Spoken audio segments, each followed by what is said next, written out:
hide, think carefully, 17,000 swimming pools. OK, I'm going to give you a clue. I don't need one. No. Oh. No, everybody watch and learn. OK. Well, what you do, Sandi? 17,000 blankets. Well, camouflage. Are we talking about aerial photography? Yes, so in 2008, the Greek government, famous for being able to collect taxes, they decided to put a tax on swimming pools in Athens. 324 households checked the box on the form to say, yes, indeed, we have a pool. So they looked at some satellite images of the city and they found 16,974. Wow. And so there was a swimming pool builder in Athens and all he did was get requests from people saying, how can I hide my pool? So, all kinds of things. Blankets that mimicked grass, frankly, floating tiles, camouflage nets, anything that they could think of. Wow. So I was kind of... So you were... I think I'm going to give you a point, because I do think you were sort of heading in the right direction.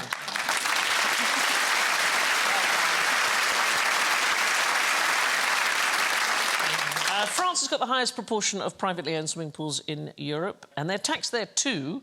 How do you justify taxing a hole in the ground with water in it?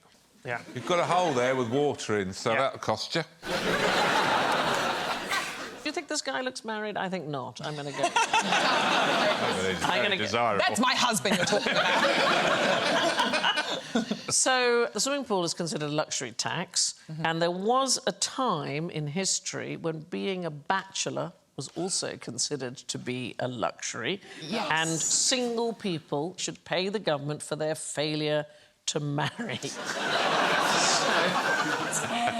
When might it have come up as a thought that maybe some of those single men... Oh, is it just men or women as well? So it's men. Okay. No, women Is it to do with conscription?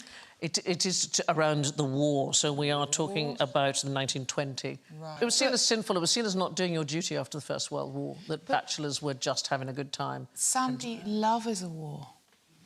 It's the way you do it, Luce Sanders.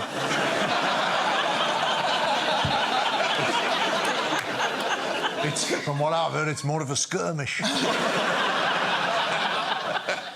1920, a group of women in Périaux, France, formed the Anti-Bachelor Society. Why don't they could just marry them? They need a society.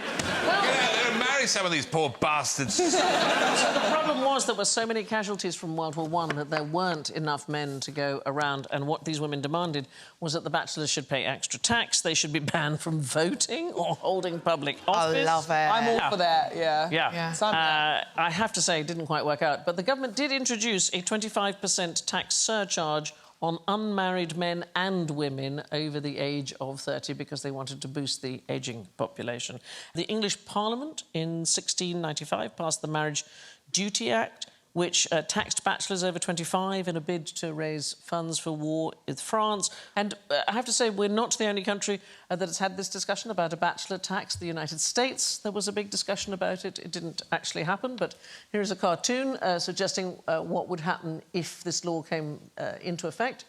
But anyway, it has been common across lots of countries, this idea that bachelors have some kind of duty to get married. Up until, from the late 19th century until World War II, Denmark had a thing that women aged between 13 and 20 could take out insurance against celibacy, and if they were still unmarried at 40, then you got a pension from your insurance policy. Wow. Bring it back.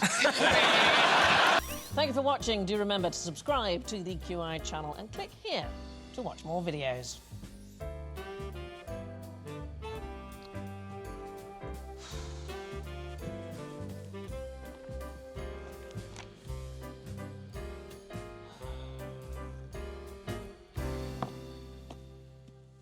Well, please, come on, pick something.